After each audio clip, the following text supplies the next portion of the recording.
serangan Israel ke Unifil.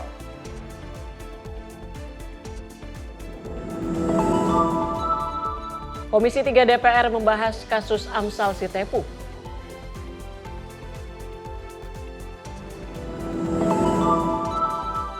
Satgas Yonif 403 gagalkan penyelundupan ganja di perbatasan.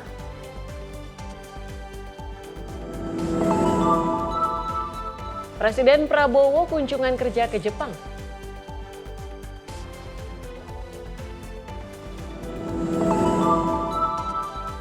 Prancis semakin perkasa bungkam Kolombia.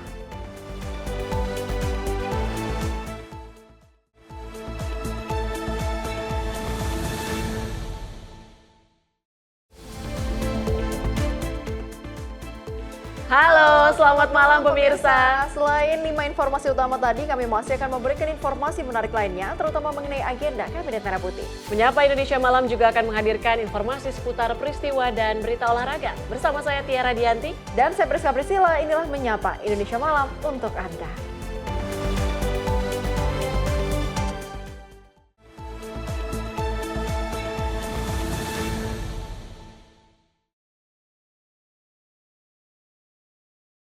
Pemirsa, kita awali dengan informasi pertama mengenai artileri Israel yang menghantam wilayah pasukan penjaga perdamaian PBB di Lebanon Selatan yang dilaporkan mengenai markas kontingen Indonesia. 1 prajurit TNI gugur dan 3 lainnya terluka akibat serangan.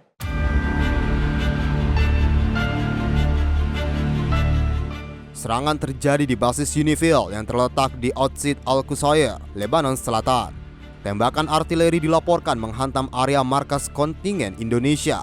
Terdapat 1 prajurit TNI meninggal dunia, 1 personel mengalami luka berat, dan 2 lainnya luka ringan.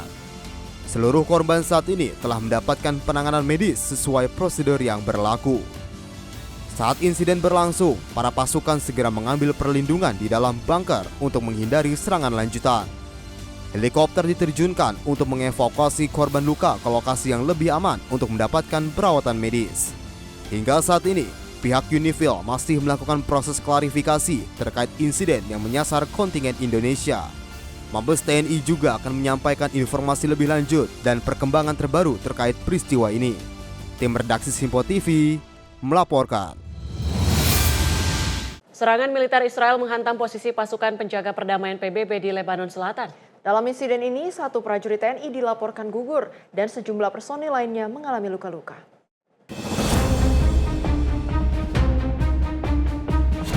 Serangan artileri militer Israel menargetkan markas pasukan United Nations Interim Force in Lebanon atau UNIFIL yang berlokasi di distrik Marjayon, Lebanon Selatan pada Minggu 29 Maret 2026. Posisi tersebut merupakan salah satu basis pasukan perdamaian PBB yang juga dihuni oleh prajurit TNI yang sedang menjalankan misi perdamaian internasional. Kementerian Pertahanan Republik Indonesia membenarkan adanya prajurit TNI yang menjadi korban dalam serangan tersebut. Total 4 prajurit TNI menjadi korban, dengan 1 prajurit dinyatakan gugur dalam tugas. Sementara itu, 3 prajurit lainnya dilaporkan mengalami luka-luka dan mendapatkan penanganan medis.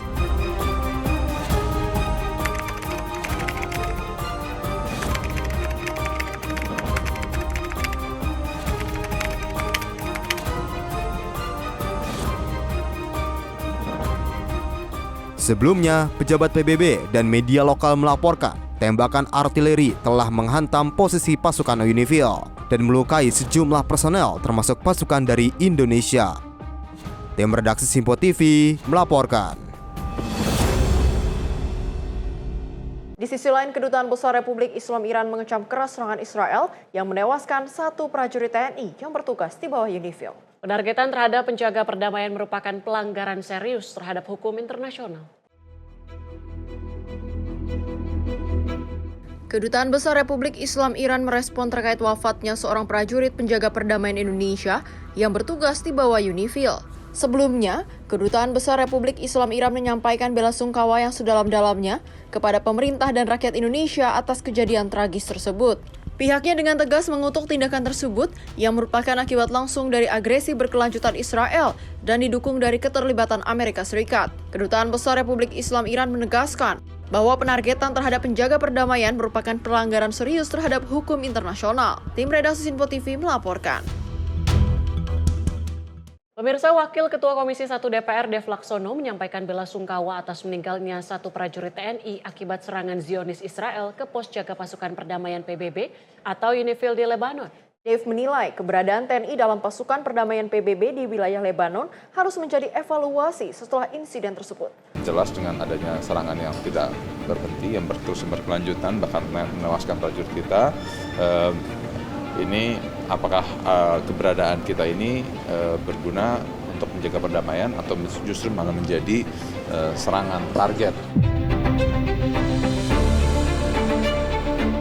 Satu prajurit TNI meninggal dunia akibat serangan Israel yang menghantam ke pos jaga pasukan perdamaian PBB atau UNIFIL di Lebanon Selatan. Merespon hal itu, Wakil Ketua Komisi 1 DPR Dev Laksono mengaku prihatin atas gugurnya satu prajurit TNI di Lebanon. Dev meminta adanya investigasi mendalam terhadap serangan yang bukan hanya menewaskan satu prajurit, melainkan juga menyebabkan prajurit TNI lainnya mengalami luka-luka. Dirinya mendorong pemerintah dapat mempertimbangkan untuk menarik kembali pasukan dari misi perdamaian PBB, khususnya di wilayah Lebanon. Ya, saya secara pribadi ataupun juga secara keluarga besar menyampaikan turut bela sungkawa yang amat mendalam atas meninggalnya prajurit TNI kita akibat sebuah serangan misil yang ditujukan kepada Hezbollah, akan tapi terkena kepada markas kita dan mengakibatkan tewasnya satu prajurit kita, dan juga infonya ada setidaknya satu orang lagi terluka berat. Saya nggak tahu persis kalau jumlah yang lain, kita sembari menunggu penjelasan resmi dari Mabes TNI tentang korban ataupun kerusakan yang terdampak kepada prajurit kita ataupun juga markas tempat di mana mereka berada. Dan ini juga menjadi kesempatan untuk melakukan koreksi ataupun juga melihat apakah keberadaan prajurit kita ini benar-benar berfungsi atau tidak. Kenapa? Karena jelas dengan adanya serangan yang tidak berhenti, yang terus berkelanjutan, bahkan menewaskan prajurit kita, ini apakah keberadaan kita ini berguna untuk menjaga perdamaian atau justru malah menjadi serangan target daripada serangan daripada IDF. Nah, maka itu bila mana kondisinya ini memang tidak bisa dinyatakan aman, ada sebaiknya untuk pemerintah melakukan penarikan ataupun juga evaluasi terhadap keberadaan prajurit kita di Lebanon. Dari Jakarta, Farizal Ahmad Amin, Simpo TV melaporkan.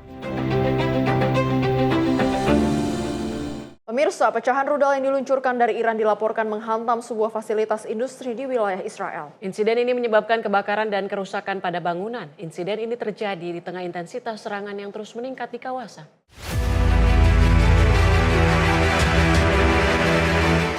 Laporan pihak keamanan setempat menyebutkan pecahan rudal atau yang diduga sisa intersepsi sistem pertahanan udara menghantam area pabrik di kawasan industri di selatan Israel, sehingga menimbulkan kejutan dan kepanikan warga di sekitar lokasi kejadian. Dampak hantaman tersebut memicu kebakaran besar dan menyebabkan kerusakan pada sebagian struktur bangunan pabrik. Meski hingga saat ini tidak dilaporkan bahwa adanya korban jiwa dalam insiden tersebut, tim pemadam kebakaran bersama unit penanganan bahan berbahaya segera diterjunkan ke lokasi kejadian untuk mengendalikan api serta mencegah potensi penyebaran zat berbahaya ke lingkungan sekitar. Otoritas berwenang setempat sempat mengimbau warga di sekitar lokasi untuk tetap berada di dalam ruangan, menutup akses udara dan meminimalkan aktivitas luar ruang guna menghindari paparan zat berbahaya yang mungkin terlepas akibat insiden tersebut. Insiden ini terjadi di tengah serangan rudal berulang dari Iran yang sebagian besar berhasil dicegat oleh sistem pertahanan udara, namun meninggalkan pecahan berukuran besar yang tetap berisiko tinggi saat jatuh ke permukaan. Tim redaksi Simpo TV melaporkan. Sementara itu, serangan udara Israel dilaporkan menghantam sebuah gedung universitas di Iran, menyebabkan bangunan tersebut hancur dan berubah menjadi puing-puing. Serangan udara ini diduga menargetkan fasilitas yang diklaim militer Israel adanya aktivitas militer Iran.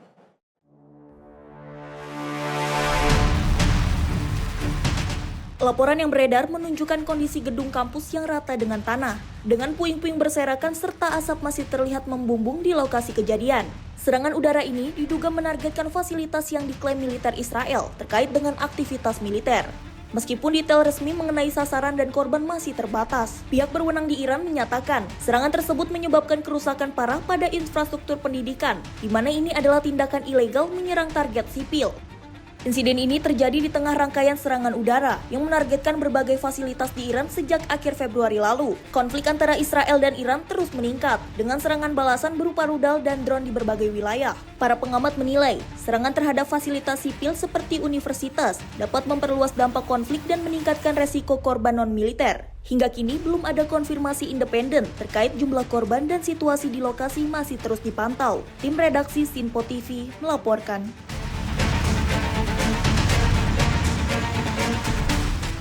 Sementara itu, ribuan warga memadati jalanan New York dalam aksi bertajuk No Kings untuk memprotes kebijakan Presiden Donald Trump. Aksi ini menjadi bagian dari gelombang protes nasional yang menyuarakan penolakan terhadap apa yang mereka sebut sebagai otoritarianisme. We can't give in to hopelessness. This is the fight against fascism. This is the place to be. And our country is fighting back and New Yorkers are fighting back. Ribuan pengunjuk rasa berkumpul di sejumlah titik di New York. Mereka menyatakan aksi ini sebagai perlawanan terhadap fasisme serta menentang kebijakan pemerintahan Donald Trump. Aksi No Kings merupakan bagian dari gerakan yang tersebar lebih dari 3.000 lokasi di seluruh Amerika. Para peserta menyoroti berbagai isu, mulai dari kebijakan imigrasi, perang di Iran, hingga hak demokrasi. Sejumlah orator dalam aksi tersebut menyampaikan kritik keras terhadap pemerintah, termasuk menuduh adanya ketidakadilan dan penyalahgunaan kekuasaan. Aksi ini menegaskan meningkatnya gelombang perlawanan publik terhadap pemerintahan Trump menjelang dinamika politik nasional di Amerika Serikat. Tim redaksi Sinpo TV melaporkan. Di tengah meningkatnya ketegangan antara AS dan Iran, Pakistan muncul sebagai pihak penengah. Dengan upaya diplomasi ini bertujuan untuk membangun jalur komunikasi dan meredam konflik yang sedang berlangsung.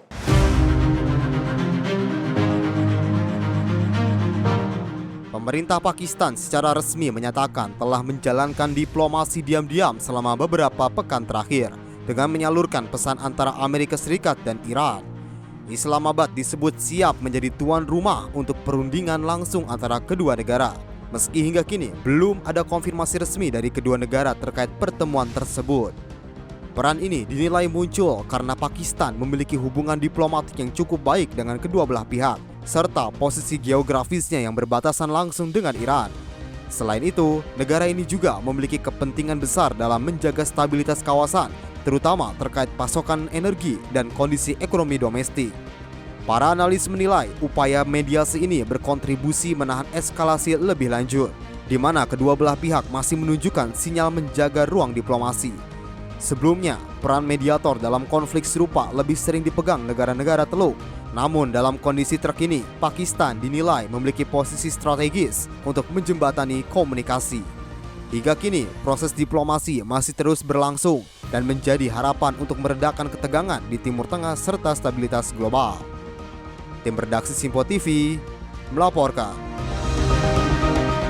Sedangkan militer Israel merilis rekaman operasi langkah pasukan elitnya yang melakukan misi lintas batas di wilayah pegunungan perbatasan Suriah dan Lebanon di tengah meningkatnya ketegangan di kawasan. Unit alpinis yang berada di bawah komando Brigade 810 dikerahkan untuk mendeteksi dan menargetkan infrastruktur yang diduga terkait kelompok militan. Rekaman menunjukkan pasukan khusus alpinis bergerak di depan pegunungan bersalju pada malam hari dengan peralatan taktis lengkap. Operasi ini dilakukan berangkat dari Gunung Hermon di wilayah Suriah menuju area Gunung Dov di perbatasan selatan Lebanon. Unit alpinis yang berada di bawah komando Brigade 810 dikerahkan untuk mendeteksi dan menargetkan infrastruktur yang diduga terkait kelompok militan. Operasi dilakukan dengan peralatan khusus untuk menjangkau medan ekstrim yang sulit diakses. Hingga kini, tanggal dan lokasi pasti rekaman tersebut belum dapat diverifikasi secara independen. Operasi ini terjadi di tengah eskalasi konflik di Timur Tengah setelah Amerika Serikat dan Israel melancarkan serangan terhadap Iran pada akhir Februari. Konflik kemudian meluas ke berbagai kawasan, termasuk Lebanon, setelah kelompok Hezbollah ikut terlibat dalam serangan balasan. Tim redaksi Sinpo TV melaporkan. Kita Kita ke informasi lain, pemirsa. Wakil Presiden Gibran Rakabuming Raka menekankan pentingnya jaga keharmonisan sosial di tengah dinamika global yang terus berkembang. Hal tersebut disampaikan Wapres saat melakukan kunjungan silaturahmi ke Pondok Pesantren Ajanah Dawar di Kabupaten Boyolali, Jawa Tengah pada 27 Maret 2026. Wakil Presiden RI Gibran Rakabuming Raka melakukan kunjungan silaturahmi ke Pondok Pesantren An-Najah Dawar Mojosongo di Kabupaten Boyolali, Jawa Tengah pada Jumat 27 Maret 2026. Kehadiran Wapres disambut hangat oleh Bupati Boyolali Agus Irawan, Lurah Manggis Gali Hadi Saputra, serta Koordinator Ponpes Sumanto. Silaturahmi dan dialog berlangsung hangat diiringi harapan bagi kemajuan bangsa, serta terpeliharanya harmoni antar umat beragama. Dalam kesempatan itu, Wapres menekankan pentingnya jaga keharmonisan sosial di tengah dinamika global yang terus berkembang.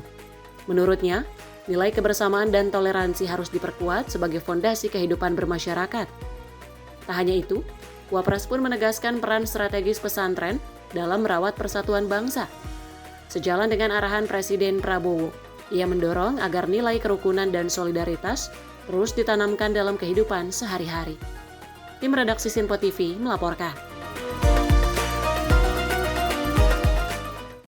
Di sisi lain, Menteri Pertanian Andi Amran Sulaiman memastikan stok pangan nasional dalam kondisi aman di tengah ancaman kekeringan panjang akibat fenomena El Nino. Stok beras saat ini diklaim mencapai 4,2 juta ton yang menjadi catatan tertinggi dalam sejarah Republik Indonesia.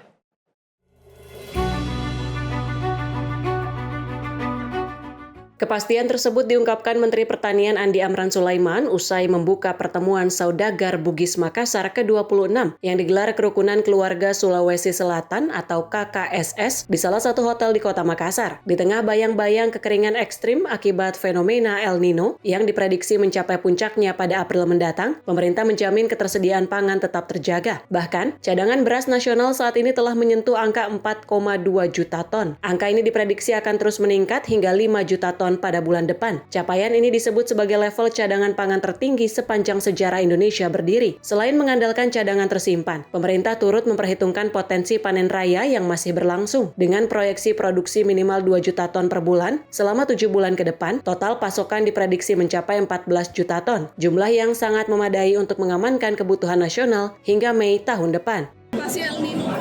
El Nino kami sudah dipanggil, tadi malam dipanggil Bapak Presiden menghadap, kami sudah hitung baik. Sekarang stok kita cadangan di gudang, di lapangan, di gudang, Bulog dan mereka hotel, rumah dan seterusnya dan standing crop itu cukup untuk 11 bulan, 10 bulan ke depan. Artinya apa? Kalau cukup 10 bulan ke depan, itu sekarang ini bulan 3 selesai, berarti 9 bulan sampai Desember cukup. Itu belum dihitung yang akan dipanen. Dipanen 9 bulan ke depan, katakanlah 7 bulan ke depan, 7 kali 2 juta saja minimal. Di saat El Nino terjadi 2023-2024, itu minimal produksi itu 2 juta per bulan. Artinya totalnya ada 14 juta. Itu bisa sampai Mei tahun depan. Saya ulangi, stok kita hari ini cukup untuk 10 bulan ke depan. Diketahui kombinasi fenomena Godzilla, El Nino, dan Indian Ocean Dipole positif diperkirakan bakal memicu musim kemarau yang lebih panjang dan lebih kering dari biasanya. Kedua fenomena iklim ini diprediksi akan terjadi secara bersamaan mulai April mendatang. Dari Makassar, jurnalis Sinpo TV melaporkan. XOPM kembali ke pangkuan NKRI. Informasi selengkapnya usai jeda, tetaplah bersama kami di Sinpo TV.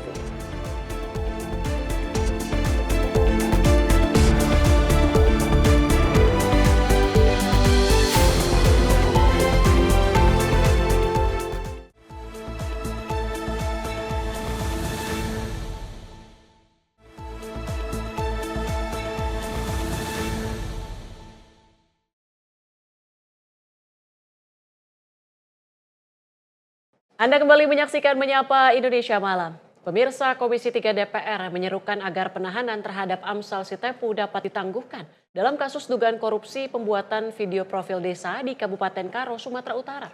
Pernyataan ini berdasarkan hasil dari kesimpulan rapat setelah menggelar rapat dengar pendapat umum oleh Komisi 3 DPR di Kompleks Parlemen Senayan, Jakarta. Komisi 3 DPR menggelar rapat dengar pendapat umum terkait kasus Amsal Kristi Sitepu atas dugaan korupsi pembuatan video profil desa di Kabupaten Karo, Sumatera Utara. Rapat tersebut dihadiri langsung oleh seluruh fraksi di Komisi 3 DPR, sekaligus menghadirkan Amsal Sitepu melalui sambungan daring. Berdasarkan hasil rapat, Ketua Komisi 3 DPR Habibur Rahman meminta Majelis Hakim untuk dapat mempertimbangkan kasus yang menjerat Amsal tersebut. Selain itu, dirinya juga menyerukan agar kasus yang menimpa Amsal dapat ditangguhkan dengan Komisi 3 DPR sebagai penjamin. Komisi 3 DPR RI menyerukan agar Majelis Hakim dalam perkara saudara Amsal Kristi Sitepu untuk mempertimbangkan putusan bebas atau setidak-tidaknya ringan berdasarkan fakta persidangan serta menggali, memahami dan mengikuti nilai-nilai hukum dan rasa keadilan yang hidup dalam masyarakat termasuk dari pekerja industri kreatif sebagaimana diatur pasal 5 ayat 2 Undang-Undang Nomor 48 Tahun 2009 tentang kekuasaan kehakiman. 5. Komisi 3 DPR RI mengajukan agar saudara Amsal Kristi Sitepu diberikan penangguhan penahanan dengan Komisi 3 DPR RI sebagai penjamin. Sepakat? Ya, dengan selesainya sudah pembacaan kesimpulan, saya juga acara kita hari ini saya tutup. Billahi taufiq wal hidayah. Wassalamualaikum warahmatullahi wabarakatuh. Dari Jakarta, Farizal Ahmad Amin, Simpo TV melaporkan. Masih mengenai pekerja ekonomi kreatif Amsal Sitepu yang menyampaikan keterangannya dalam rapat bersama Komisi 3 DPR di mana membahas kasus dugaan korupsi pembuatan video profil desa di Kabupaten Karo, Sumatera Utara. Dirinya mengaku dugaan korupsi tersebut muncul akibat sejumlah komponen biaya yang dinolkan oleh auditor dalam laporan hasil pemeriksaan atau LHP. Saya cuma mencari keadilan, Pak. Saya cuma pekerja ekonomi kreatif biasa, Pak. Saya nggak punya wewenang dalam anggaran, Pak. Sederhananya saya hanya menjual. Kalau memang harganya kemahalan, kenapa tidak ditolak? Pekerja ekonomi kreatif Amsal Sitepu menyampaikan bahwa dirinya tidak mempunyai wewenang dalam anggaran pembuatan video profil desa di Kabupaten Karo, Sumatera Utara. Amsal mengatakan dugaan korupsi tersebut muncul akibat sejumlah komponen biaya yang dinolkan oleh auditor dalam laporan hasil pemeriksaan atau LHP.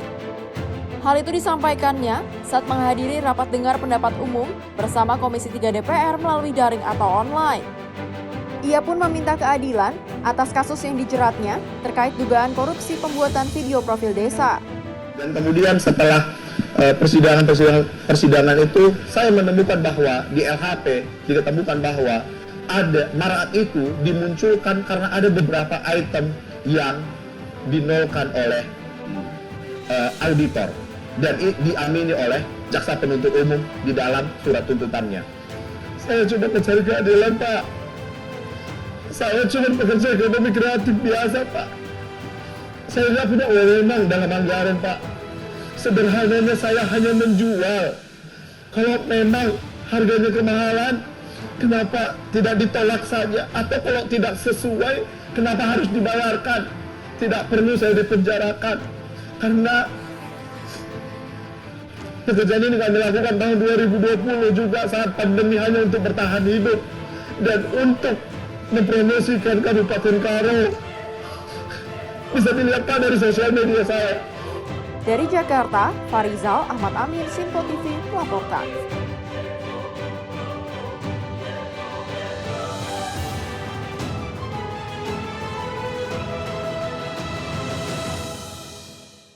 Pemirsa, 3 ex-anggota kelompok TPNPB OPM kembali ke Pangkuan Negara Kesatuan Republik Indonesia di Distrik Sinak, Kabupaten Puncak, Papua Tengah. Prosesi ikrar kesetiaan berlangsung penuh haru dan menjadi harapan baru bagi terciptanya perdamaian di wilayah tersebut.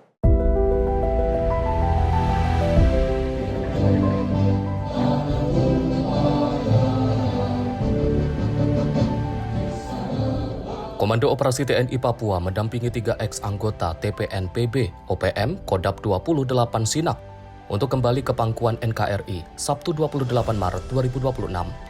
Ketiga ex-anggota tersebut diantaranya Nikanus Murib, Arendis Murib, dan Ois Tabuni yang sebelumnya merupakan bagian dari kelompok Kalenak Murid. Prosesi ikrar kesetiaan dilaksanakan di SD Impres 1 Sinak dengan dihadiri personel TNI Polri, tokoh masyarakat, tokoh agama, serta pihak keluarga.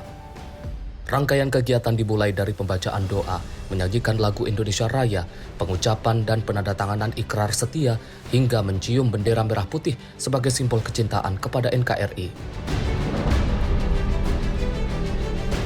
Dalam pernyataannya, ketiganya menegaskan komitmen untuk setia kepada Negara Kesatuan Republik Indonesia, menolak segala bentuk gerakan separatis, serta bertekad menjalani kehidupan yang lebih baik melalui kegiatan positif seperti berkebun, pendidikan, dan mendukung pembangunan di wilayah Papua.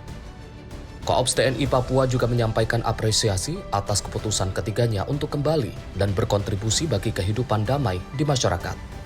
Kegiatan ini juga menjadi bukti nyata bahwa pendekatan persuasif dan humanis yang dilakukan oleh TNI dan aparat keamanan mampu membangun kepercayaan masyarakat. Dengan kembalinya ketiga ex-anggota OPM ini, diharapkan dapat memperkuat stabilitas keamanan serta mendorong terwujudnya perdamaian berkelanjutan di wilayah Papua. Tim redaksi Sinpo TV melaporkan. Kita ke informasi lain di mana pemerintah melalui Kementerian Perumahan dan Kawasan Permukiman berencana akan membangun rumah susun bagi warga yang tinggal di bantaran rel Senen. Lahan dengan luas 1,4 hektar di lahan kepemilikan BUMN ini nantinya akan dibangun beberapa rusun.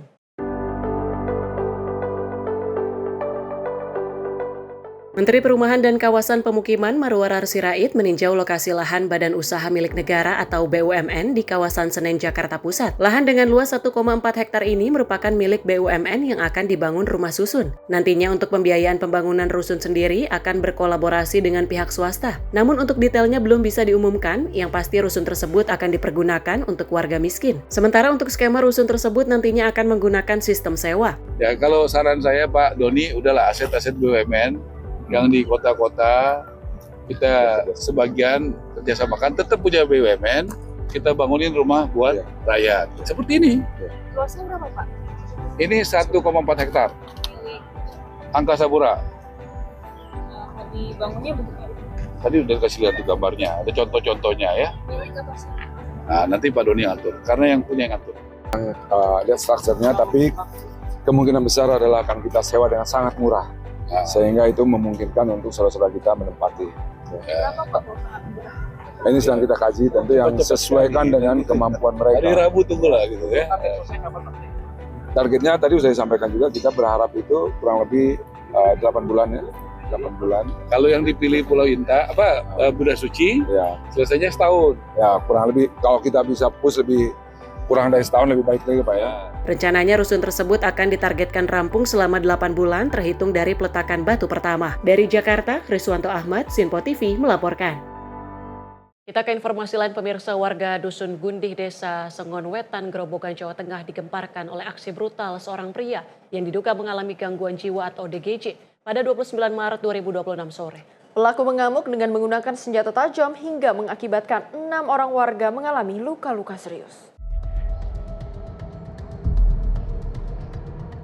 Seorang pria secara tiba-tiba menyerang warga sekitar, menggunakan senjata tajam secara membabi buta di Kecamatan Kradenan, Grobogan. Berdasarkan laporan awal, aksi penyerangan terjadi sangat cepat saat warga tengah beraktivitas di sekitar rumah.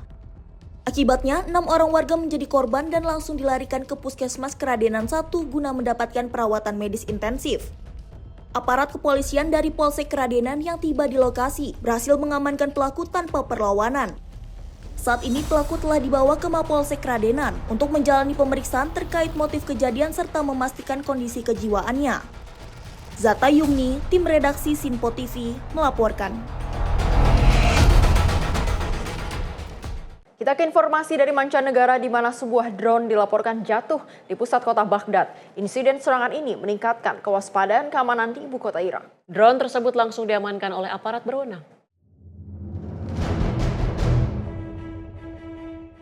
Rekaman video menunjukkan lokasi jatuhnya drone di kawasan perkotaan padat penduduk dengan kehadiran petugas keamanan dan tim medis yang segera memadati area kejadian, serta melakukan pengamanan dan pemeriksaan awal di sekitar titik jatuhnya drone. Laporan awal menyebutkan drone tersebut jatuh di salah satu distrik di dalam kota Baghdad dan langsung diamankan oleh aparat berwenang untuk mencegah resiko lebih lanjut. Hingga kini belum ada informasi resmi mengenai asal-usul drone tersebut maupun kemungkinan keterkaitannya dengan aktivitas militer atau kelompok tertentu. Sejumlah insiden serupa terjadi sebelumnya menunjukkan bahwa drone semakin sering digunakan dalam konflik di kawasan, baik sebagai sarana serangan maupun untuk misi pengintaian. Pihak berwenang masih terus melakukan penyelidikan mendalam terkait insiden ini untuk mengetahui penyebab dan tujuan drone tersebut, serta mengidentifikasi pihak yang bertanggung jawab atas insiden tersebut. Insiden ini terjadi di tengah meningkatnya aktivitas militer di kawasan Timur Tengah yang turut berdampak pada kondisi keamanan di sejumlah negara sekitar, termasuk Irak yang kini meningkatkan kewaspadaan terhadap ancaman serupa. Tim redaksi Simpo TV melaporkan. Ratusan warga di Beirut mengikuti prosesi pemakaman untuk menghormati 3 jurnalis yang tewas dalam insiden serangan udara yang dilakukan militer Israel di selatan Lebanon. Rekaman video menunjukkan suasana duka mendalam saat para pelayat mengantarkan jenazah ke tempat peristirahatan terakhir dengan iringan doa dan tangisan keluarga, serta rekan seprofesi yang kehilangan. Kerumunan terlihat melaksanakan sholat jenazah secara berjamaah sebelum proses pemakaman dilakukan sebagai bentuk penghormatan terakhir kepada para korban. Media lokal melaporkan serangan menghantam kendaraan tim media di wilayah Jezin yang menyebabkan jurnalis Ali Sohib dan Fatima Taudi tewas bersama 2 orang lainnya yang turut berada di lokasi kejadian. Militer Israel mengklaim serangan menargetkan individu yang disebut memiliki keterkaitan dengan kelompok Hezbollah, meskipun klaim tersebut masih menjadi perdebatan. Namun Presiden Lebanon Joseph Aoun mengecam keras insiden tersebut dan menyebutnya sebagai pelanggaran serius terhadap hukum internasional yang menjamin perlindungan bagi jurnalis dalam situasi konflik bersenjata. Hingga kini ketegangan di perbatasan masih terus berlanjut dengan meningkatnya resiko jatuhnya korban sipil yang terus meningkat, seiring berlanjutnya serangan dan aksi balasan di kawasan tersebut. Tim redaksi Simpo TV melaporkan. Sedangkan sebuah truk pengangkut 12 ton coklat KitKat dilaporkan dibajak saat dalam perjalanan menuju Polandia menjelang perayaan Paskah. Hingga kini truk beserta seluruh muatan coklat masih belum ditemukan.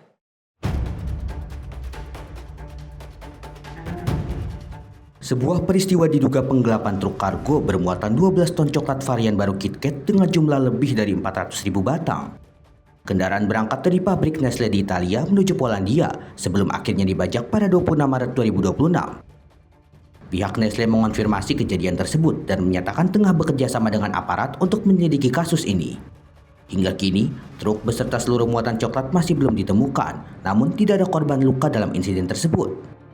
Nestle menyebut pencurian kargo semacam ini semakin marak dan berisiko memasukkan produk ke pasar gelap meski masih bisa dilacak melalui kode produksi. Insiden ini dikhawatirkan akan berdampak pada pasokan coklat di sejumlah wilayah Eropa menjelang perayaan Paskah. Tim redaksi Simpo TV melaporkan. Pemirsa, Menteri Pekerjaan Umum Dodi Hanggodo menegaskan komitmennya mempercepat penanganan banjir di Sungai Babakan, Kabupaten Brebes, Jawa Tengah. Penanganan akan dilakukan secara menyeluruh mulai dari wilayah muara hingga ke hulu sungai sebagai langkah strategis untuk menekan resiko banjir berulang.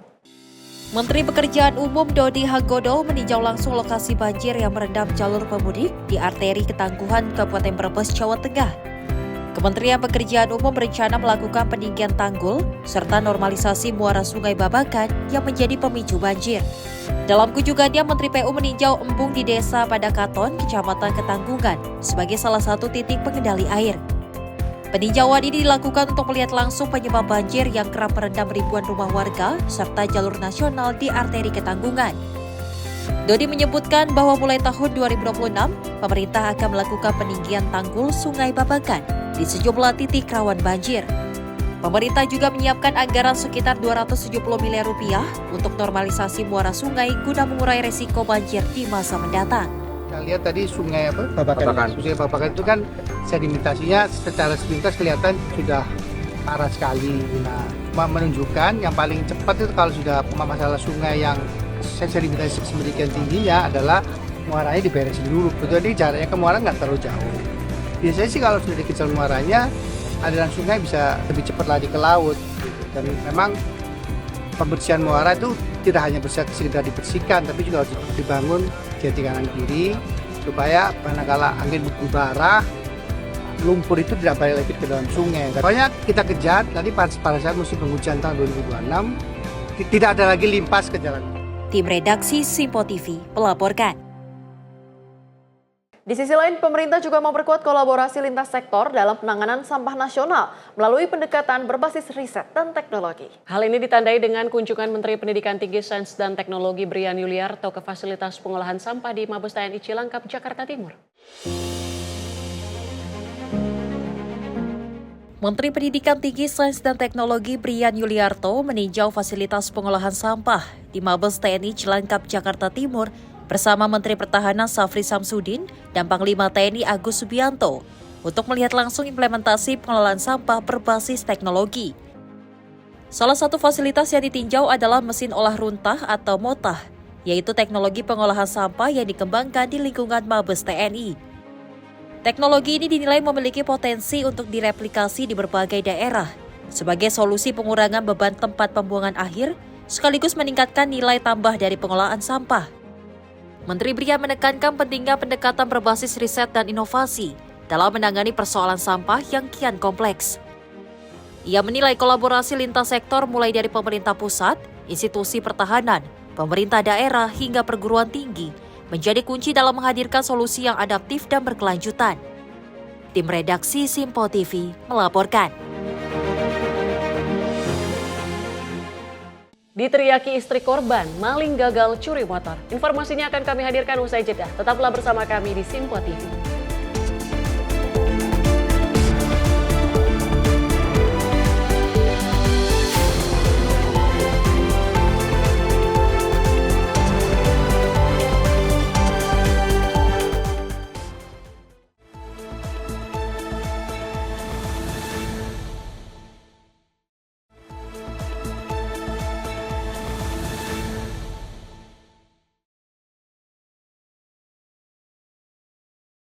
Terima kasih pemirsa, Anda kembali bersama kami di Menyapa Indonesia Malam. Kita lanjutkan ke informasi mancanegara berikutnya, di mana aksi protes besar pecah di Kathmandu, Nepal setelah penangkapan mantan Perdana Menteri Sharma Oli.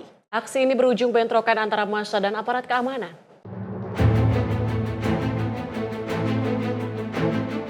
Rekaman video menunjukkan ratusan pengunjuk rasa turun ke jalan dan terlibat aksi saling dorong serta lempar dengan aparat kepolisian.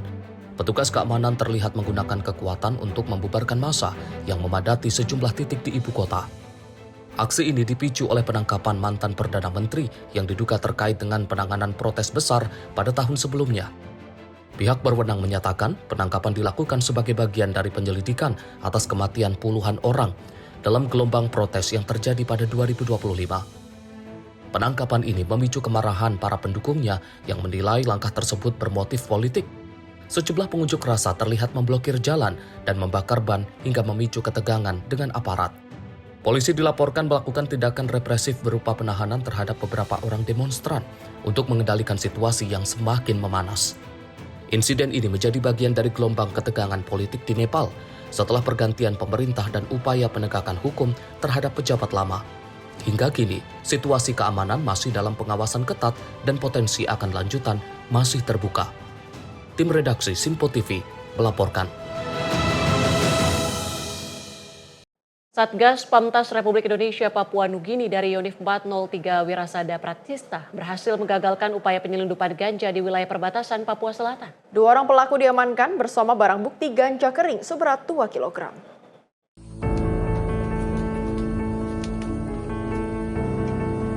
Satgas Pamtas Republik Indonesia Papua Nugini Yonif 403 Wirasada Pratista berhasil menggagalkan upaya penyelundupan narkotika. Penggagalan ini terjadi di Kampung Kanggup, Distrik Sestok, Kabupaten Boven Goel, Papua Selatan, saat personil melaksanakan kegiatan sweeping rutin. Dalam operasi tersebut, petugas berhasil mengamankan 2 orang pelaku yang diduga membawa ganja kering menggunakan sepeda motor. Setelah dilakukan pemeriksaan, ditemukan 4 paket ganja kering dengan total berat sekitar 2 kg yang disimpan di dalam tas ransel. Berdasarkan keterangan awal, ganja tersebut diduga berasal dari wilayah Papua Nugini dan akan diedarkan di wilayah Papua Selatan. Kedua pelaku beserta barang bukti telah diserahkan kepada aparat berwenang untuk diproses sesuai hukum yang berlaku. Satgas Pamtas menegaskan akan terus meningkatkan pengawasan dan patroli guna mencegah masuknya barang ilegal serta menjaga kedaulatan negara di wilayah perbatasan. Jihad Nabila, Sipo TV melaporkan. Pemirsa, kebakaran hebat menghanguskan pabrik produksi gelas plastik di kawasan Wanahera, Gunung Putri, Kabupaten Bogor pada Minggu 29 Maret 2026. Api yang berasal dari sambaran petir ini baru berhasil dikendalikan setelah petugas berjibaku selama 11,5 jam.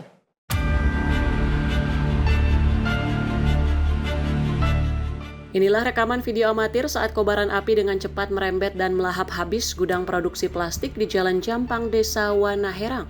Peristiwa ini bermula saat hujan deras disertai petir menyambar sebuah pohon bambu yang kemudian menimpa atap gudang. Percikan api kemudian jatuh ke tumpukan barang produksi berupa gelas cup serta kardus dan menyambar bahan bakar solar hingga mengakibatkan kebakaran besar. Petugas pemadam kebakaran sektor Gunung Putri yang tiba di lokasi sempat kesulitan karena kondisi api yang sudah membesar. Sebanyak 12 unit armada pemadam dari Kabupaten dan Kota Bogor serta bantuan water cannon dari Resimen Pelopor Korpsbrimob Cikeas diterjunkan guna memadamkan api. Petugas sempat terkendala kemacetan di jalur menuju lokasi dan sulitnya distribusi air. Meski demikian, api akhirnya berhasil dikendalikan pada Senin dini hari, sekitar pukul 3.00 waktu Indonesia Barat. Beruntung tidak ada korban jiwa dalam insiden ini karena area yang terbakar merupakan gudang penyimpanan. Hingga Senin pagi, petugas masih melakukan proses pendinginan di lokasi kejadian, guna memastikan tidak ada lagi titik api yang tersisa. Bagus Maulana, tim redaksi Sinpo TV melaporkan. Pemirsa, upaya pencurian kendaraan bermotor gagal total usai dipergoki istri korban di Kampung Bangkalok, Desa Pengawinan, Kabupaten Serang pada Minggu 29 Maret 2026 malam. Satu dari dua pelaku berhasil diringkus dan menjadi sasaran amok massa usai terjatuh saat berusaha melarikan diri.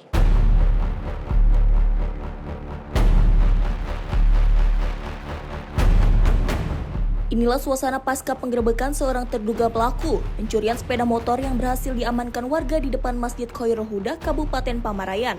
Peristiwa ini bermula saat dua orang pelaku hendak membawa kabur sepeda motor yang terparkir di depan rumah korban pada waktu maghrib. Aksi nekat ini diketahui istri korban yang langsung berteriak meminta pertolongan. Panik karena aksi mereka terbongkar, kedua pelaku langsung melarikan diri menggunakan kendaraan yang dibawa. Korban bersama warga sekitar yang mendengar teriakan segera melakukan pengejaran hingga ke desa Pamarayan. Saat proses pengejaran, kedua pelaku sempat terjatuh dari kendaraan. Satu pelaku berhasil kabur ke arah pasar, namun satu pelaku lainnya tak berkutik usai diringkus warga. Massa yang sudah terlanjur emosi langsung meluapkan kekesalannya hingga pelaku mengalami luka-luka akibat amukan massa. Bagus Maulana, tim redaksi Sinpo TV melaporkan. Kita beralih ke warga Kampung Majalaya, Desa Majalaya, Kecamatan Cilangkong Kulon, Kabupaten Cianjur digegerkan dengan penemuan sesosok mayat pria pada Minggu 29 Maret 2026 malam. Korban ditemukan mengambang di saluran irigasi dan diduga kuat merupakan korban hanyut usai wilayah tersebut diguyur hujan lebat.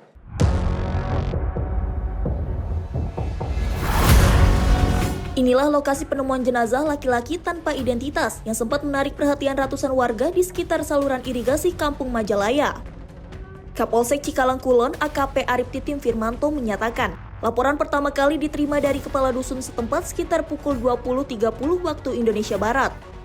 Dari hasil pemeriksaan awal, korban diduga terbawa arus sungai yang cukup deras saat hujan besar mengguyur wilayah Cikalongkulon dan sekitarnya. Meski belum ada identitas resmi, salah satu kerabat sempat mengaku mengenali ciri-ciri kendaraan korban. Informasi sementara menyebutkan korban diduga merupakan warga Bandung yang memiliki istri di wilayah Bogor. Saat ini pihak kepolisian masih melakukan penyelidikan mendalam guna memastikan identitas serta kronologi pasti kejadian tersebut. Warga diimbau untuk tetap waspada saat beraktivitas di sekitar aliran sungai, terutama saat cuaca ekstrim dan hujan lebat terjadi. Bagus Maulana, tim redaksi Sinpo TV melaporkan. Aksi kekerasan terhadap awak angkutan umum kembali terjadi di kawasan Cilegon, Banten pada Sabtu 28 Maret 2026 pagi. Seorang penumpang nekat melakukan pemukulan terhadap supir bus meski sebelumnya keduanya sudah berupaya melakukan mediasi.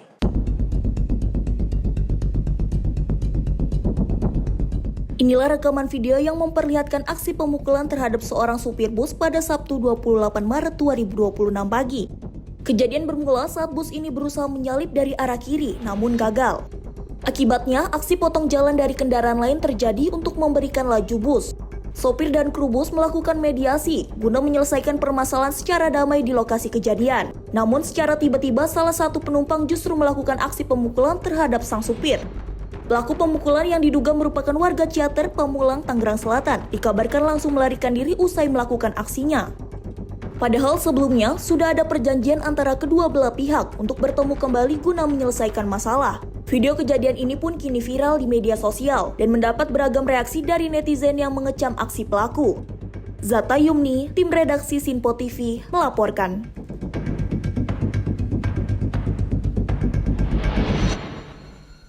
Pemirsa, wisatawan domestik dan mancanegara memadati IKN selama libur Lebaran 2026. Lonjakan pengunjung ini mendorong pertumbuhan ekonomi UMKM di kawasan. Kawasan Ibu Kota Nusantara di Kalimantan Timur dipadati wisatawan domestik dan mancanegara selama libur Idul Fitri 2026. Tingginya kunjungan ini turut mendorong aktivitas ekonomi, terutama bagi pelaku UMKM di sekitar kawasan. Juru bicara Otorita IKN, Troy Pantoy, menyampaikan untuk menunjang kenyamanan pengunjung, Otorita IKN menghadirkan berbagai fasilitas dan hiburan di kawasan inti, mulai dari kuliner di Plaza Seremoni hingga pertunjukan di Nusantara Park. Selain itu, pengunjung juga dapat memperoleh informasi seputar pembangunan IKN melalui pusat informasi yang tersedia. Lonjakan wisatawan berdampak langsung pada peningkatan omset pelaku usaha, mulai dari kuliner hingga souvenir. Kondisi ini menunjukkan potensi IKN tidak hanya sebagai pusat pemerintahan, tetapi juga sebagai penggerak ekonomi masyarakat. The future, Nusantara will be the capital of Indonesia. So, I think because it's a big festival, I'm looking forward to moving here in the future. Dari awal kita mulai dari 1 jutaan, tapi karena kita melihat antusias orang-orang, pembeli-pembeli di sini banyak, kita tingkatkan kualitas dan jumlah lebih banyak, jadi omset kita di atas lagi, lebih dari 1 juta. Mungkin sehari bisa 1,8, tapi alhamdulillah selama lebaran pertama sampai ketiga ini kita bisa mungkin per hari itu kira-kira 10 sampai 15 alhamdulillah ada. Omset penjualan itu sekitar 10 sampai 12. Kalau omset selama liburan lumayan meningkat sih, meningkat 2 kali lipat dari sebelumnya. Karena ini kan liburan kan orang, jadi meningkat lumayan. Otorita IKN pun mengajak masyarakat untuk memanfaatkan peluang usaha dan investasi di kawasan tersebut seiring meningkatnya minat kunjungan dan prospek pertumbuhan ekonomi di masa depan. Tim redaksi Sinpo TV melaporkan. Dan selama libur Lebaran, penumpang LRT Sumsel mencapai 213.000 orang dengan lonjakan signifikan. Peningkatan ini turut menghidupkan pusat-pusat ekonomi rakyat, khususnya di Kota Palembang.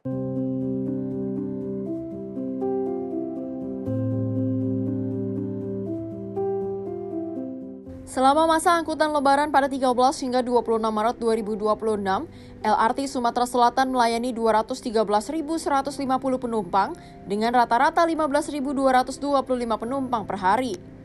Lonjakan ini turut berdampak pada peningkatan aktivitas ekonomi khususnya di Kota Palembang.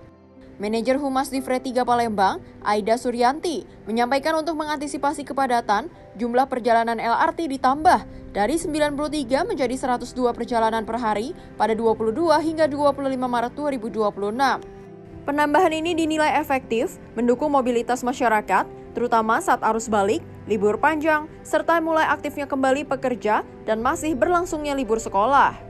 Melonjaknya jumlah penumpang stasiun LRT itu sangat berpengaruh pada kegiatan perekonomian di wilayah Kota Palembang, ya, wilayah Sumatera Selatan khususnya Kota Palembang. Karena stasiun-stasiun melewati fasilitas publik, kemudian pusat perekonomian, pusat perbelanjaan.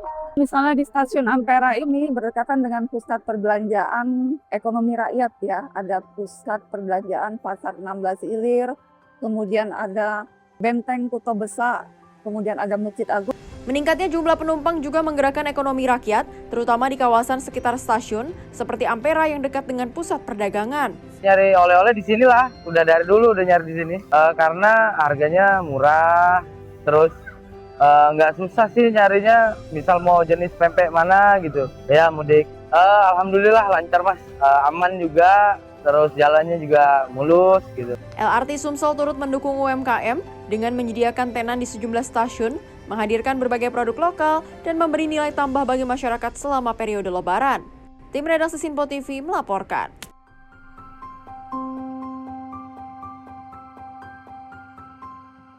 Informasi lain dari Ketua Dewan Pers, Komarudin Hidayat, menyampaikan rencana pembentukan lembaga khusus penghimpunan dana jurnalisme untuk meningkatkan kualitas wartawan dan perusahaan pers. Skema pendanaan tersebut akan dirancang hati-hati dan mengedepankan independensi pers.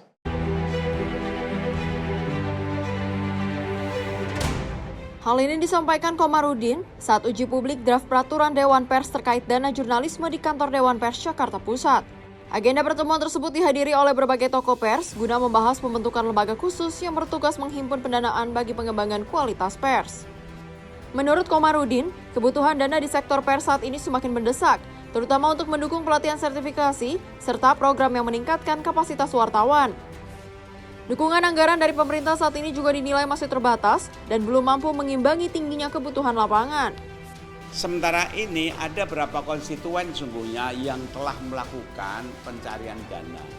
Tapi alangkah baiknya kalau ada satu badan khusus yang memang itu bisa menghimpun dana dan lembaga itu dibicarakan, disetujui, dibentuk bersama oleh konstituen. Sampai di situ para konstituen sudah setuju adanya lembaga untuk fundraising. Tapi bagaimana mekanismenya, nah ini nanti akan dibicarakan oleh tim perumus. Karena intinya apa? Bahwa jangan sampai kemudian dana itu menghilangkan independensi pers. Pembentukan lembaga penghimpun dana tersebut ditargetkan dapat direalisasikan secepatnya. Meski hingga kini belum ada tenggat waktu yang ditetapkan, karena Dewan Pers masih akan menampung beberapa pandangan sebelum merumuskan keputusan akhir. Dari Jakarta, Anggita Haryono, Asisul Hakim, Sinpo TV melaporkan. Anda kembali menyaksikan Menyapa Indonesia Malam. Pemirsa, Komisi 3 DPR menyerukan agar penahanan terhadap Amsal Sitepu dapat ditangguhkan dalam kasus dugaan korupsi pembuatan video profil desa di Kabupaten Karo, Sumatera Utara. Pernyataan ini berdasarkan hasil dari kesimpulan rapat setelah menggelar rapat dengar pendapat umum oleh Komisi 3 DPR di Kompleks Parlemen Senayan, Jakarta. Komisi 3 DPR menggelar rapat dengar pendapat umum terkait kasus Amsal Kristi Sitepu atas dugaan korupsi pembuatan video profil desa di Kabupaten Karo, Sumatera Utara. Rapat tersebut dihadiri langsung oleh seluruh fraksi di Komisi 3 DPR, sekaligus menghadirkan Amsal Sitepu melalui sambungan daring. Berdasarkan hasil rapat, Ketua Komisi 3 DPR Habibur Rahman meminta Majelis Hakim untuk dapat mempertimbangkan kasus yang menjerat Amsal tersebut. Selain itu, dirinya juga menyerukan agar kasus yang menimpa Amsal dapat ditangguhkan dengan Komisi 3 DPR sebagai penjamin. Komisi 3 DPR RI menyerukan agar Majelis Hakim dalam perkara saudara Amsal Kristi Sitepu untuk mempertimbangkan putusan bebas atau setidak-tidaknya ringan berdasarkan fakta persidangan serta menggali, memahami dan mengikuti nilai-nilai hukum dan rasa keadilan yang hidup dalam masyarakat termasuk dari pekerja industri kreatif sebagaimana diatur pasal 5 ayat 2 Undang-Undang Nomor 48 Tahun 2009 tentang kekuasaan kehakiman.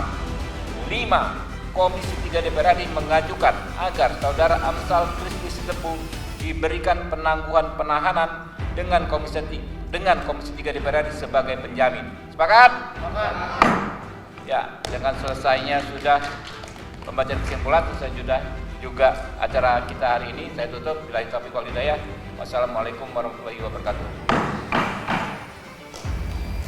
Dari Jakarta, Farizal Ahmad Amin, Sinpo TV melaporkan. Pelayanan terpadu di Pemkot Jakarta Barat kembali normal. Informasi selengkapnya usai jeda, tetaplah bersama kami di Sinpo TV.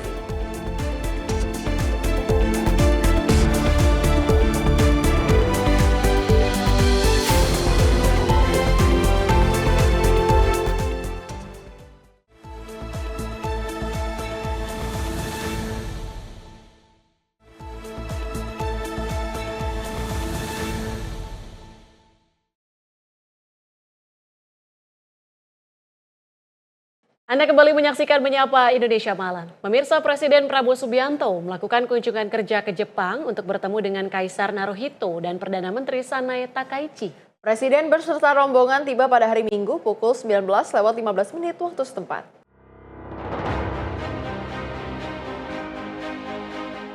Presiden RI Prabowo Subianto tiba di Haneda Airport, Tokyo, Jepang pada Minggu 29 Maret 2026.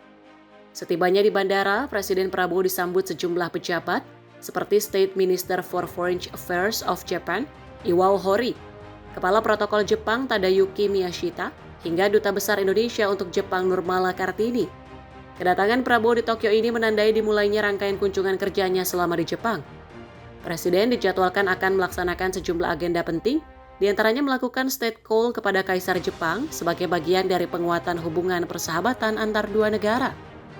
Selain itu, Prabowo juga akan bertemu dengan Perdana Menteri Jepang Sanae Takaichi yang akan berlangsung di Akasaka Palace, Tokyo. Serangkaian kegiatan Presiden Prabowo diharapkan menjadi momentum strategis untuk semakin memperkuat kerjasama Indonesia-Jepang di berbagai bidang. Tim redaksi Sinpo TV melaporkan. Kita beralih ke Wakil Presiden Gibran Rakabuming Raka yang meninjau peternakan sapi di Boyolali, Jawa Tengah pada 27 Maret 2026. Peninjauan untuk memastikan penguatan sektor peternakan berjalan terintegrasi, mulai dari kesehatan ternak hingga pengembangan industri berbasis hilirisasi. Wakil Presiden Republik Indonesia Gibran Rakabuming Raka meninjau peternakan sapi di Boyolali, Jawa Tengah, yaitu Ampas Lovers Sayekti Farm, pada Jumat 27 Maret 2026. Peninjauan untuk pastikan penguatan sektor peternakan berjalan terintegrasi, mulai dari kesehatan ternak hingga pengembangan industri berbasis hilirisasi. Dalam kesempatan itu, Wapres menekankan pentingnya kewaspadaan terhadap penyebaran penyakit mulut dan kuku melalui percepatan vaksinasi dan pelaporan dini oleh masyarakat. Wapres pun mendorong penguatan rantai pasok peternakan melalui hilirisasi industri. Yang nomor 2 tadi sudah saya diskusikan sama Pak Bupati, segera mendatangkan investor untuk membangun pabrik. Ini penting sekali. Lebih lanjut, Wapres meminta pemerintah daerah segera menjajaki peluang investasi guna mengembangkan ekosistem peternakan yang terhubung dari hulu hingga hilir, termasuk penyediaan pakan, pengolahan produk hingga distribusi. Tim redaksi Sinpo TV melaporkan. Pemirsa, aparatur sipil negara di lingkungan pemerintah Kota Administrasi Jakarta Barat kembali beraktivitas setelah libur Idul Fitri 1447 Hijriah, Senin pagi. Sebelum memulai pekerjaan, seluruh ASN di lingkungan Pemkot Jakarta Barat mengikuti apel pagi yang dipimpin oleh Wakil Wali Kota Jakarta Barat, Yuli Hartono. Pasca libur Hari Raya Idul Fitri, sejak pagi hari, para ASN terlihat mulai memasuki Gedung Wali Kota Jakarta Barat untuk menjalankan tugas rutinitas seperti biasa. Aktivitas perkantoran pun kembali berjalan normal setelah masa libur panjang. Sebelum memulai pekerjaan, seluruh ASN di lingkungan Pemkot Jakarta Barat mengikuti apel pagi yang dipimpin oleh Wakil Wali Kota Jakarta Barat, Yuli Hartono. Apel tersebut menjadi penanda dimulainya kembali pelayanan publik pasca libur Lebaran. Dalam kesempatan tersebut, Wakil Wali Kota mengingatkan pentingnya kedisiplinan dan peningkatan kualitas pelayanan kepada masyarakat setelah masa libur. Sementara itu, layanan publik di pelayanan terpadu satu pintu juga telah kembali beroperasi. Masyarakat yang datang untuk mengurus perizinan terlihat mulai dilayani oleh petugas seperti biasa. Kembalinya aktivitas ASN dan pelayanan PTSP ini diharapkan dapat memenuhi kebutuhan masyarakat serta memastikan pelayanan publik berjalan optimal pasca libur Idul Fitri. Tim Liputan Sinpo TV melaporkan.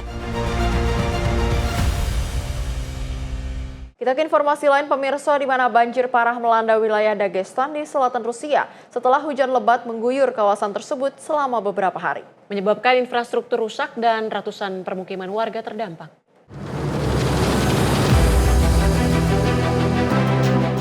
Hujan deras dengan intensitas tinggi yang terjadi dalam waktu cukup lama memicu banjir di sejumlah wilayah yang mengakibatkan meluapnya sungai serta merendam permukiman warga hingga ke sejumlah akses jalan utama. Sebuah jembatan rel kereta dilaporkan ambruk diterjang banjir setelah derasnya arus air menghantam struktur penopang dan melemahkan fondasi jembatan tersebut. Akibatnya, akses transportasi terganggu secara signifikan dan distribusi logistik serta mobilitas warga di sejumlah daerah ikut terhambat. Pihak berwenang menyatakan aliran listrik terputus di setidaknya 132 permukiman akibat kerusakan jaringan infrastruktur yang terdampak banjir. Tim penanggulangan bencana telah diterjunkan ke berbagai titik wilayah terdampak untuk melakukan evakuasi warga serta memberikan penanganan darurat bagi korban terdampak. Hingga kini, otoritas setempat masih terus memantau perkembangan situasi di lapangan serta menghimbau warga untuk tetap waspada terhadap potensi banjir susulan dan cuaca buruk yang masih berlanjut. Tim redaksi Sinpo TV melaporkan.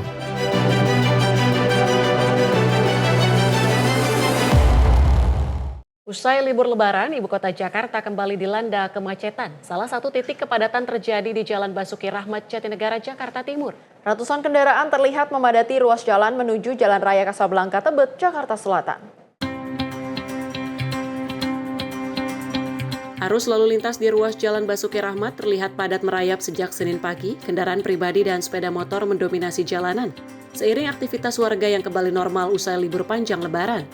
Kondisi ini diperparah dengan meningkatnya volume kendaraan dari arah Bekasi menuju kawasan perkantoran di Tebet dan Mega Kuningan. Sejumlah pengendara mengaku kemacetan sudah terasa sejak hari pertama masuk kerja dan memilih jalur utama masih menjadi pilihan meski padat. Mulai macet belum Bang hari pertama libur Lebaran ini? Udah mulai hari ini sih macet. Macet ya Bang? Iya. Ini rencana mau kemana Bang? Mau ke Mega Kuningan. Mau kerja? Iya. Ini lewat jalan alternatif atau bagaimana? Lewat sini sih. Dia jalan utamanya. Biar macet juga nggak apa-apa? Iya, paling gitu. Biasanya nggak macet kalau libur ya?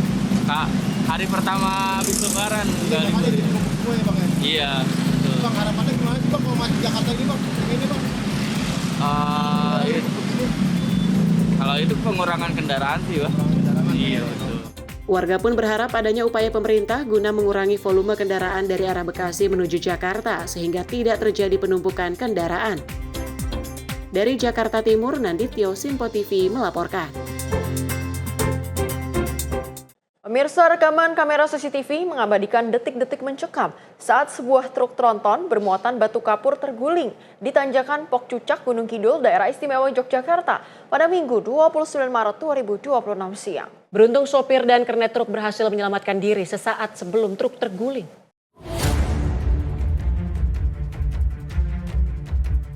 Inilah rekaman CCTV yang memperlihatkan detik-detik kecelakaan lalu lintas tunggal di Jalan Semanu Bedoyo, tepatnya di tanjakan Pok Cucak, Gunung Kidul, pada Minggu 29 Maret 2026 siang.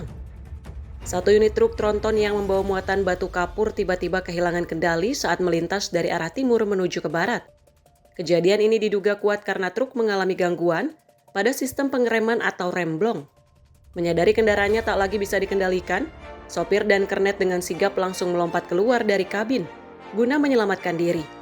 Hanya berselang beberapa detik kemudian, truk tersebut akhirnya terguling dan menutup sebagian badan jalan. Meski kendaraan mengalami kerusakan cukup parah dan muatan batu kapur berserakan di jalan, beruntung tidak ada korban jiwa dalam peristiwa ini. Kasus kecelakaan ini kini ditangani oleh Satlantas Polres Gunung Kidul guna proses evakuasi badan truk dari lokasi kejadian. Zata Yumni, tim redaksi Sinpo TV melaporkan.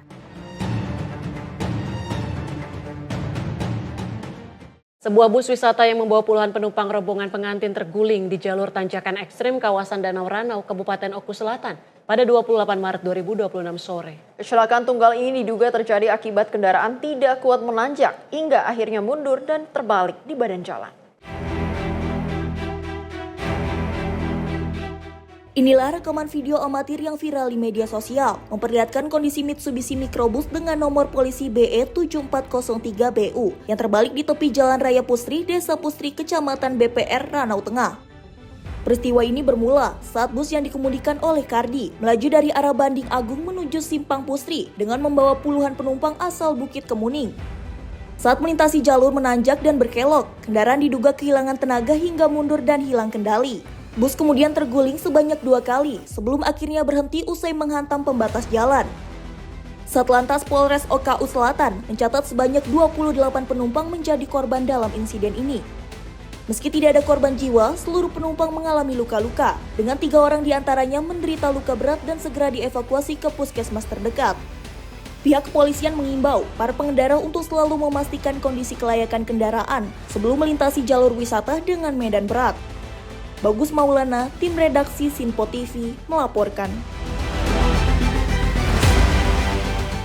Pemirsa, warga desa Ilung, Kabupaten Hulu, Sungai Tengah dihebohkan dengan aksi nekat seorang pria yang memanjat atap diduga usai melakukan aksi pencurian pada Minggu 29 Maret 2026. Situasi sempat mencekam saat pelaku mengacungkan senjata tajam jenis parang ke arah warga yang mengepungnya. Inilah rekaman video amatir yang memperlihatkan seorang pria berada di atas atap rumah sambil membawa sebilah parang panjang di Kecamatan Batang, Alai Utara. Peristiwa ini bermula saat sejumlah warga yang merupakan keluarga korban pencurian mendatangi rumah terduga pelaku untuk meminta pertanggungjawaban. Namun, situasi mulai memanas hingga akhirnya pria ini nekat naik ke atas atap rumahnya sendiri guna menghindari amuk massa. Di atas atap, pelaku terlihat panik karena sudah dihadang oleh ratusan warga yang berkumpul di sekitar lokasi. Pelaku bahkan sempat mengancam warga menggunakan senjata tajam, sehingga membuat kerumunan warga berlari menjauh guna menghindari hal yang tidak diinginkan. Meski proses negosiasi berjalan tegang, aparat kepolisian bersama warga akhirnya berhasil membujuk dan mengamankan pria INJ untuk dibawa ke Mapolres Hulu Sungai Tengah.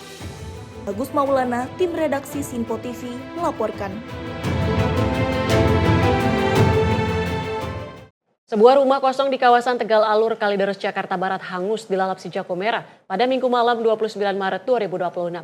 Kobaran api yang cepat membesar sempat membuat warga sekitar panik karena asap hitam pekat membumbung tinggi di area pemukiman. Meski tidak ada korban jiwa, kebakaran ini diduga kuat dipicu oleh putung rokok yang dibuang sembarangan di lokasi kejadian.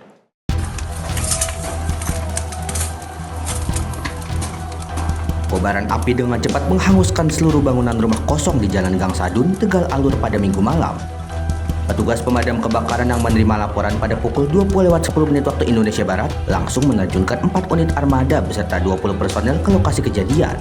Upaya pemadaman berlangsung selama kurang lebih 1 jam hingga api berhasil dilokalisir pada pukul 20.30 waktu Indonesia Barat.